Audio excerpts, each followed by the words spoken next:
Halo, selamat siang semua saudara-saudari berada di ruangan studio. Sebelum kita mendengar firman Tuhan, mari kita satu dalam doa. Bapa di surga, kami sangat bersyukur kepada Tuhan karena Tuhan membawa saudara-saudari seiman di ruangan ini. Inilah waktu Roh Kudus akan membicarakan firman Tuhan kepada saudara-saudari seiman. Maka kita akan menyadari siapakah kita dalam Kristus Yesus sebenarnya. Kami berdoa dalam nama Yesus Kristus. Amin. Dalam sekitar 5 bulan, kita sudah belajar tentang siapakah Tuhan. Kita memperhatikan mengenal Tuhan yang lebih dalam. Dan sekarang kita seharusnya melihat dirinya sendiri sesuai dengan mata Tuhan. Jadi kita yang penting kalau kita tidak tahu siapakah kita di dalam Kristus Yesus sebagai ciptaan baru, memang itu sangat susah hidup sebagai anak Tuhan. Jadi kita seharusnya tahu jati diri baru dalam Kristus Alkitabiah. Kalau kita harus menggali lebih dalam jati diri baru dalam Kristus Alkitabiah, kita seharusnya mengenal diri sebelum dan sesudah dilahirkan kembali. Jadi, jati diri kita sudah berubah, ya. Dan firman Tuhan itu mengumumkan atau memberitahukan jati diri baru kita sesuai dengan firman Tuhan, dan kita bisa melihat perubahan status kita menurut Alkitab. Siapakah kita sebelum lahir baru? Dan ada yang kejadian terjadi salib Kristus, bagaimana itu mempengaruhi kehidupan kita sekarang setelah lahir baru. Jadi sebelum kita lahir baru, kita terikat dengan oleh dosa. Betul? Dan mati secara rohani dan objek kemurukaan. Tetapi saat Yesus mati di kayu salib, dan kita sudah dengar semuanya itu, percaya kurban Yesus apa artinya, dan kita mati bersama dengan Kristus Yesus, dan itu saat kita percaya, firman Tuhan bilang, dilahirkan kembali. Saat kita dilahirkan kembali, bagaimana Tuhan melihat kita sebagai ciptaan yang baru dan menjadi anak Allah dan kemerdekaan sejati.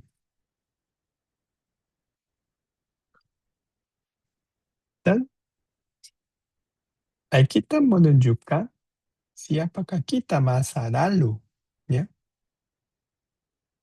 Mengapa kita seharusnya memperhatikan siapakah kita yang masa lalu?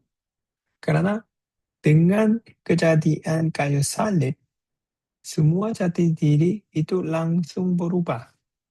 Bukan karena perbuatan kita, tetapi pengorbanan Yesus Kristus. Tapi sebelum itu terjadi, siapakah kita? Kita sebagai anak iblis, musuh Allah, dan hamba dosa dan kegelapan.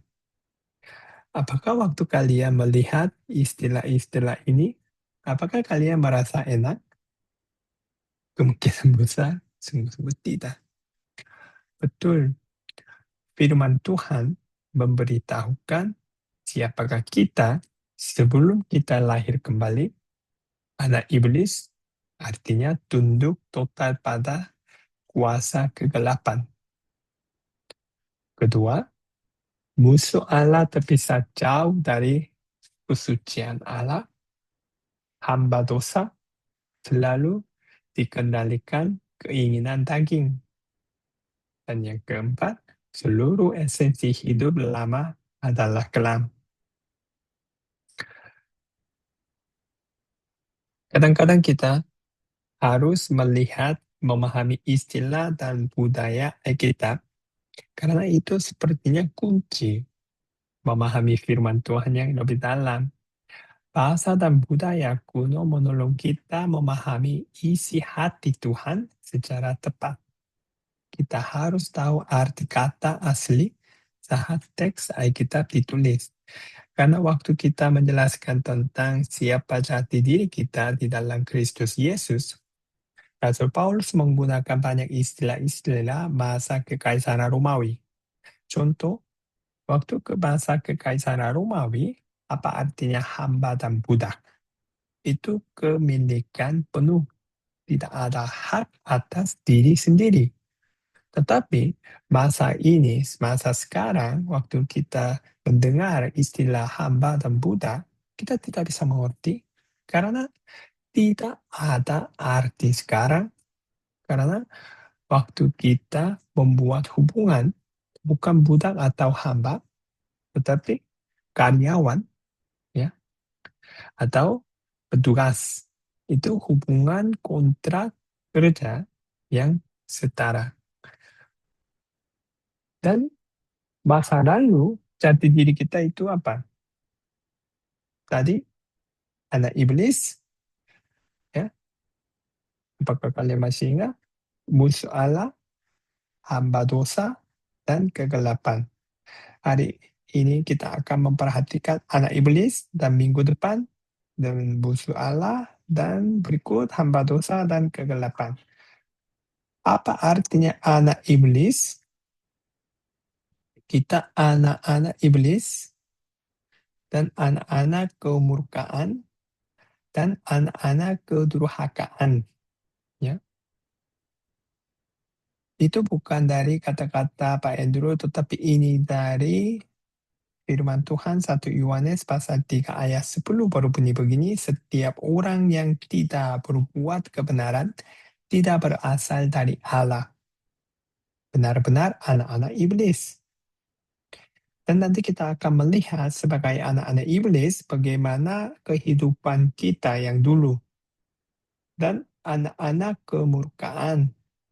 Efesus pasal 2 ayat 3b, pada dasarnya kami adalah orang-orang yang harus dimurkai. Ya. Dan yang ketiga, ruh yang sekarang sedang berada di antara anak-anak kedurhakaan. Efesus pasal 2 ayat 2. Jadi ini membuktikan bahwa siapakah itu kita, jati diri kita masa lalu. Dan kita akan melihat lebih dalam apa artinya istilah anak iblis, anak kemurkaan, anak kedurhakaan, sesuai dengan budaya dan hukum kuno. Kalau pada waktu itu anak iblis mewarisi sifat dusta. Jadi dulu sifat-sifat kita punya itu dari mana? Yo, dari iblis. Siapakah yang senang? Sifat-sifat kita yang dari iblis. Mungkin tidak ada satu orang pun yang suka dengar itu. Tetapi firman Tuhan bilang ini. Dan meniru bapa rohani yang salah. Di bawah otoritas kegelapan. Nanti kita akan lebih menggali apa yang itu terjadi lebih detail. Saat kita sebagai anak iblis. Dan yang kedua, anak kemurkaan. Lahir layak menerima hukuman karena anak kemurkaan dan warisan akibat dosa asal. Berasal bersalah di hadapan Allah. Karena jati diri kita anak kemurkaan. Betul? Yang ketiga, kita anak kedurhakaan. Hati menolak kebenaran. Ketiga, menjadi pemberontak aktif dan melanggar hukum kerajaan. Jadi, apa yang kita lakukan sesuai dengan jati diri kita dan itu membuktikan semua perbuatan-perbuatan itu anak iblis, anak kemurkaan, dan anak kedurhakaan. Dan bagaimana kehidupan masa lalu kita, ya. Mengapa kita sekarang melihat ini? Kalau kita mengenal Tuhan, kita seharusnya melihat diri kita bukan sesuai dengan yang masa lalu jati dirinya, tetapi sesuai dengan mata Tuhan. Dan firman Tuhan bilang kehidupan masa lalu kita, hidup itu untuk apa? Selalu mencari keinginan daging. Dan siapa kita sebenarnya? Mayat rohani. Kita secara rohani mati. Apa nilai hidup kita? Lalu mementingkan diri. Betul? Apa tujuan akhir kita? Kebinasaan kekal. Bagaimana hubungan sesama? Penuh kebencian. Memang tidak mampu memaafkan orang yang lain, mengampuni kesalahan orang yang lain, lebih cepat membenci. Siapa bapa rohani kita? Iblis kejam. Jangan lupa, siapa bapa rohani kita? Iblis yang kejam. Apa tuntunan iblis? Itu buta. Apa sukacita kita? Kenikmatan dosa. Ini yang kehidupan masa lalu kita. Betul? Dan kita seharusnya melihat rangkuman identitas lama kita. Kita dikendalikan dan ditindas oleh iblis. Tapi banyak orang berpikir apa? Dikendalikan dan ditindas oleh dirinya sendiri. Tapi tidak. Kita sebagai boneka iblis. Nasib tragis dan warisan terkutut ketika kematian rohani. Kita dulu mati dan terikat dosa. Dosa selalu mengandalkan jalan paksa menuju kematian kekal. Jadi ini kalian melihat gambaran ini boneka, ya. Ini menjelaskan tentang kehidupan kita yang masa lalu, ya.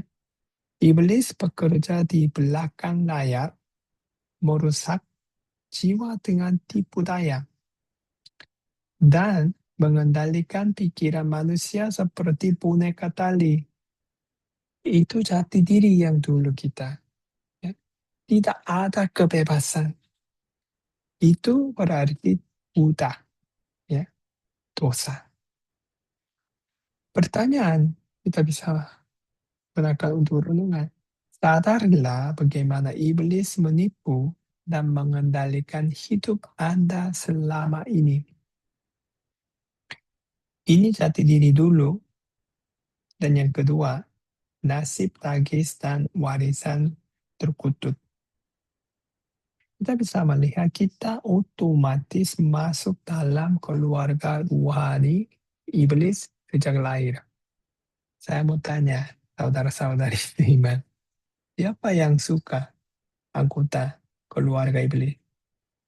Mungkin tidak ada satu orang pun yang suka mendengar hal itu. Tapi jati diri yang dulu, kita itu anggota keluarga iblis. Sama seperti anak seorang budak zaman dulu yang otomatis menjadi budak tanpa bisa memilih. Ini eh, masa kekaisaran Romawi. Kalau keluarga budak itu melahirkan anak yang baru, dia tidak ada yang hak memilih apakah dia mau menjadi budak atau menjadi uh, warga negara kekaisaran Romawi. Tidak, langsung menjadi budak. Itu istilahnya verna, ya. Itu bahasa Yunani. Tahukah Anda bahwa kita mewarisi hukuman dan kemurkaan ini tanpa bisa menolak? Kita tidak ada hak menolak. Ya. Semua itu paksaan. Dan Dari mata Tuhan, kita semua mati secara rohani dan sangat terikat dengan dosa. Dosa memisahkan kita total dari Allah. Manusia menjadi mayat rohani dan tidak berdaya. Ditarik oleh kekuatan, kecanduan, dan tabiat buruk. Ini menjelaskan tentang sifat-sifat kita yang masa dulu. Betul? Ingatkah Anda rasa tidak berdaya saat ditindas oleh berbelenggu kebiasaan dosa? Dan yang terakhir, jalan paksa menuju kematian kekal. Setan, dia tidak mau melepaskan anak-anak dia mau pegang sampai mereka mati dan lemparkan ke neraka bersama-sama dengan mereka. Ya. Upah pasti yang diberikan iblis adalah maut. Manusia diseret paksa di bawah kekuatan akan kematian menuju kebinasaan kekal. Iblis terus menipu anak-anak dia. Maka anak-anak iblis, mereka berpikir mereka hidup bersama sesuai dengan rencana mereka, tetapi sungguh-sungguh tidak. Mereka hidup sebagai budak iblis. Inilah jati diri kita. Ya. Kita hidup di dunia sebagai budak anak iblis, anak kemurkaan, tidak ada pengharapan. Ya. Dan siapa yang melihat semua keadaan ini? Siapa yang itu menyangkut situasi yang ini? Ya. Dan apakah kalian sangat merindu masa kegelapan itu? Apakah kalian masih mau melakukan sama seperti anak-anak iblis kah? Anak-anak gemurah. Kalau kalian sudah mengenal Tuhan, apakah kalian mau masih mengikuti keinginan daging kah? Apakah kita ingin terus hidup dalam dosa, lalu menerima hukuman kekal? Mungkin kalau kalian sudah dilahirkan kembali, kalian tidak mau. Tetapi ini yang sedih. Banyak orang percaya mereka tidak tahu jati diri mereka di dalam kehidupan mereka. Maka mereka masih hidup sesuai dengan sifat yang masa dulu. Sebagai anak iblis, anak kedurkaan. Ini semua siapa yang mengingat Tuhan. Ya. Dia tidak ingin kita binasa. Melalui pengorbanan Yesus, dia membuka jalan baru yang penuh kehidupan.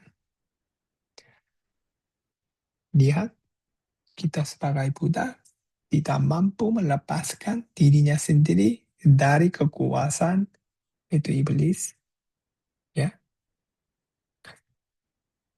Tuhan tidak mau kita binasa. Apa yang dia melakukan? Ya, apa yang telah Allah lakukan bagi kita? Game changer. Yang pertama, dia mengutus anak tunggal. Yesus datang sebagai korban penghapus dosa dunia. Yesus Kristus memikul salib untuk mati dan melunaskan semua upah dosa kita. Dan saat dia mati, ya, dia menggantikan hukum maut kita. Dia melunaskan keadilan Allah terpenuhi, semua hutang dosa lunas. Kapan Tuhan melakukan semua ini? Kita masih sebagai orang berdosa, Setelah Yesus Kristus mati di kayu salib, perubahan apa yang terjadi pada kita? Ini penting betul. Tuhan memberi bukti bagaimana Tuhan mengasihi kita. Kita Roma pasal 5 ayat 8 berbunyi begini. Akan tetapi Allah menunjukkan kasih-Nya kepada kita.